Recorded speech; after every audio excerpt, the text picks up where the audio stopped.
Hey guys! Today I'm doing a watercolor paper test for you, and I show you the different features that I look for when I choose paper for my watercolor paintings. One of my patrons recently sent me a wonderful collection of different watercolor papers, and I thought it would be a great opportunity to show you the differences between them. And I thought I'm going to test the brightest color available on every paper that I got, because I think this shows how good the paper can hold the color and how bright the color will be in the end. This is also important when I paint. I don't want that my color is, after it's dried, dull or just not the best version of the color. So sometimes when I paint on watercolor paper and I have a really intense color and then it dries, and it doesn't have the intensity it has in the start. So what I'm going to do now is I mix this bright orange here, and I'm just applying color to every paper that I have here. And I'm starting off with the Canson Heritage 300 GSM. And I'm just starting here. I will also try to get some of the colors out of the paper again. So when you have a wet brush, you can try to get the color reactivated again and take it off the paper again. And this is what I will try with the different papers too. It is also very dependent on the color itself. So some colors just will stay in the paper forever and you can't get them out. It's different for every color.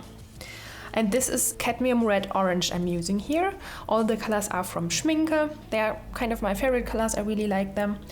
And yeah, I'm trying out now Moulin du Roi hot pressed, also 300 GSM. Yeah, this is very soft and very smooth.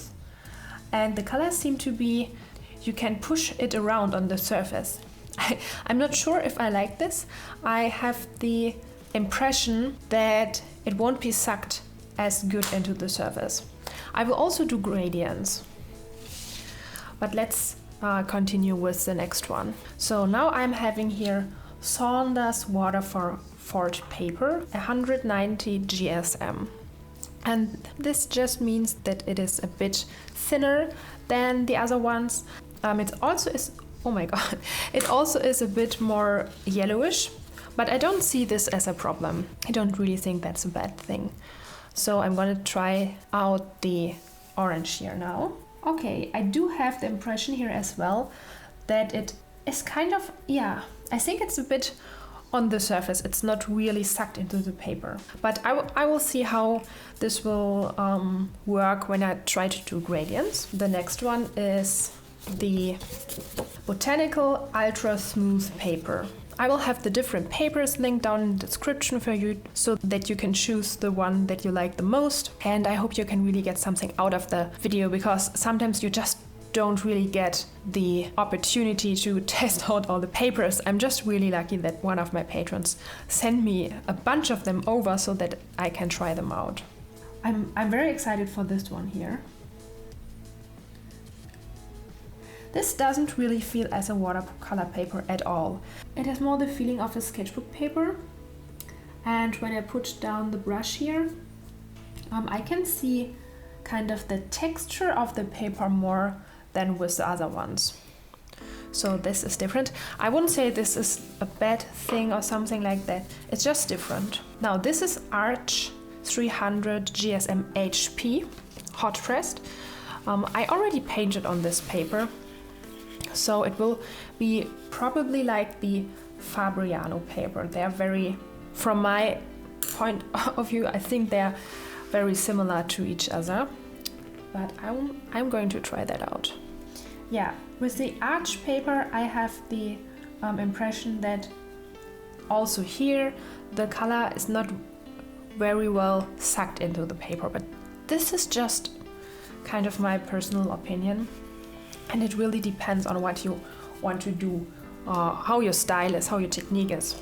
So, and this one I bought today, this is Hahnemühle Burgund. I really love this paper because it is kind of inexpensive but still good to paint on. And I will just do the same with this one. I like this one, although it has a rougher texture like all the other ones I just tried. Because I can lift off the paint relatively well. So I'm going to add just this super obnoxiously bright orange on this page here as well. I think if you just try out one color in general, it is a bit difficult to get the full potential out of the paper. I only fully kind of know my paper when I try it out like a portrait, so that I can see if this paper suits me. I recently did a illustration here on the Hahnemühle Burgund paper, or Burgund, however you like to pronounce it, and it is almost the same. I thought I'd bought the same watercolor block, but it wasn't apparently, and it was such a difference. So I created this portrait, and with this paper, like when the color dries, it just isn't that bright anymore, and I can't do gradients.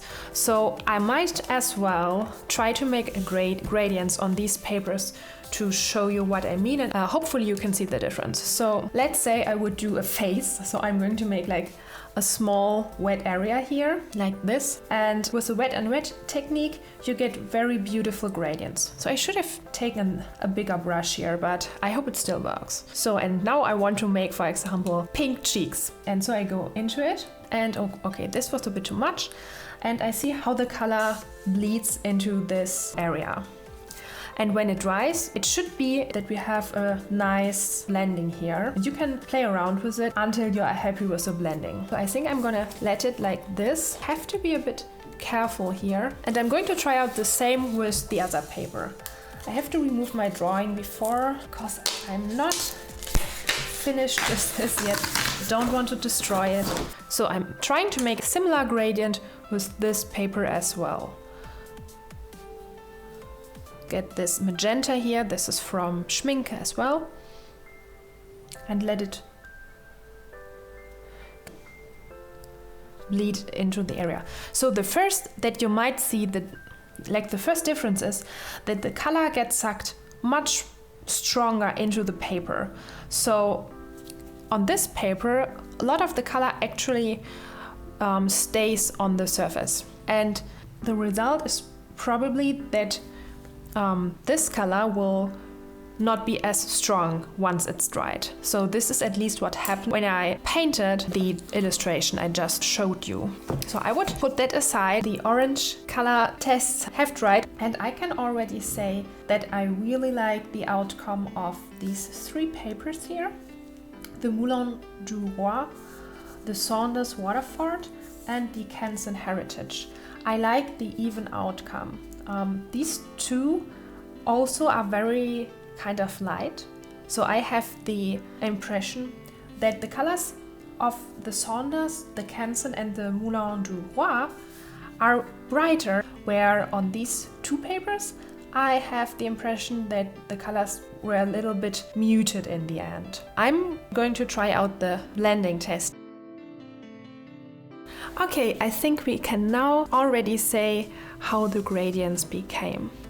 And this is what I meant when I say not every watercolor paper really fits to my technique. I have to be able to make blendings and gradients, and I can already say that this is not possible on all papers.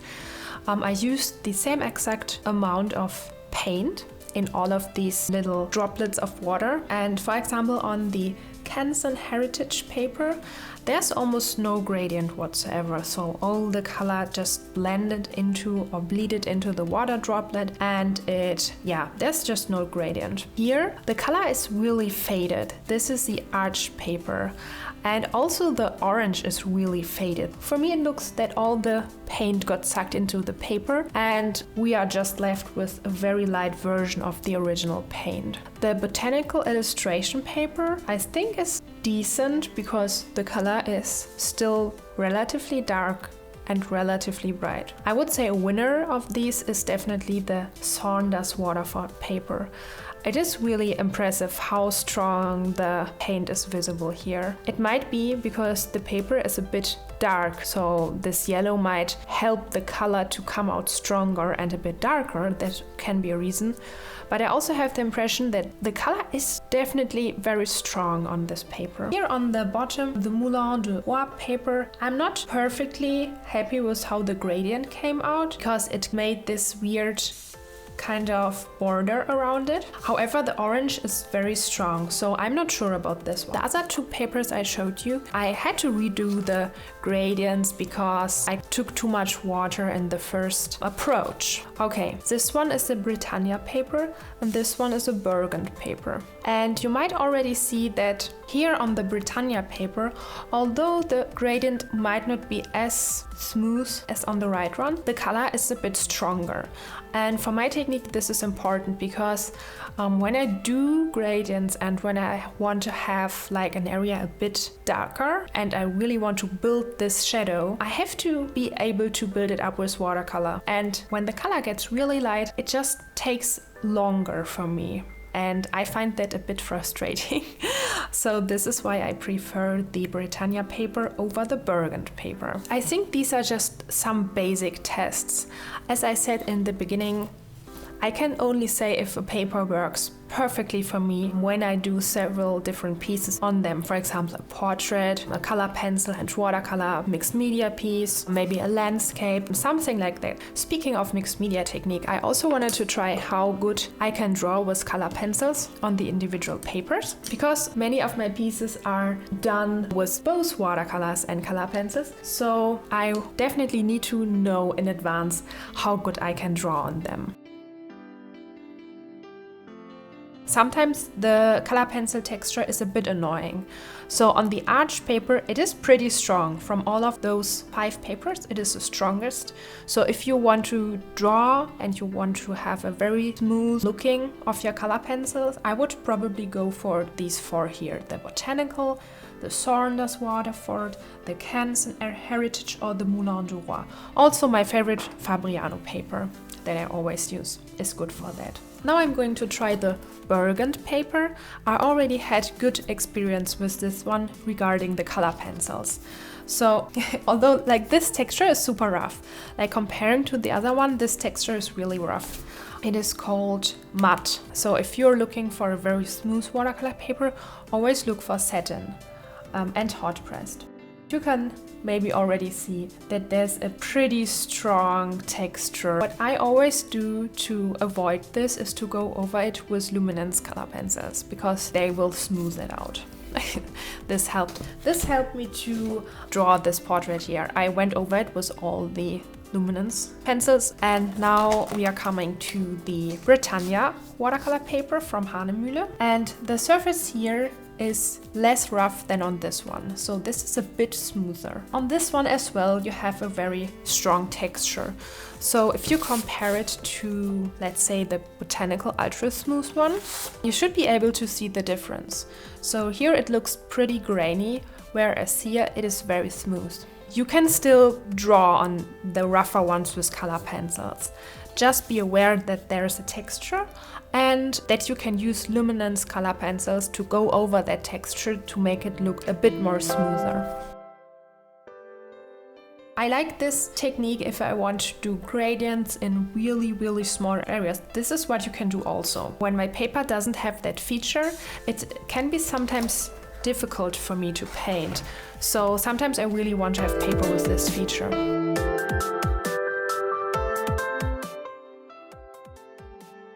It's possible, but with this process I'm damaging the surface of the paper.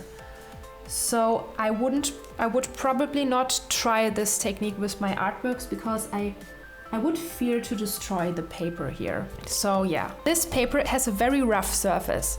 It didn't destroy the paper, but I could lift off a decent amount of paint. So I would say, like, of all the hot pressed papers, the Moulin du Roi, you can lift off most of your paint from this paper. But I wouldn't recommend this technique probably that much on the hot pressed paper. You get more out of it if you use it on more rougher paper instead of this very fine paper, because sometimes it really hurts the surface of the paper, and also you don't really get so much out of it. It really looks a bit smudgy, whereas on the rougher paper it doesn't really. It looks almost like a gradient. I will try to lift off paint from the Burgund paper here, which is kind of similar to the Britannia paper, but not really. I really prefer the Britannia paper. And oh my god, I can lift off so much. This is too much. This is really too much.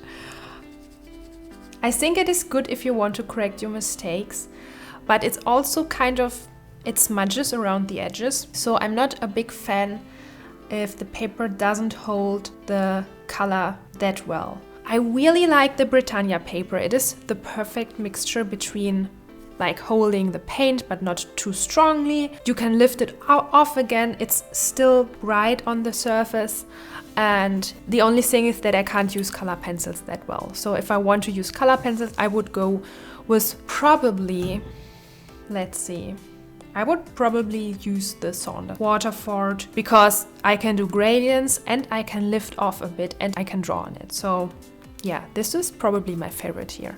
So if you paint in layers, then many of the paint you put on the paper already will be reactivated again. Also, when you feel over it, then you can feel the actual paint. Whereas when I go over this paper here, all of the paint is sucked into the paper. Yeah, so I hope this video was not too confusing. I tried to explain the 3 things that I'm considering when I choose watercolor paper. How good I can do gradients, how bright the color will dry on the paper, and if I can lift off paint from the paper again. Also if I can draw with color pencils on the paper.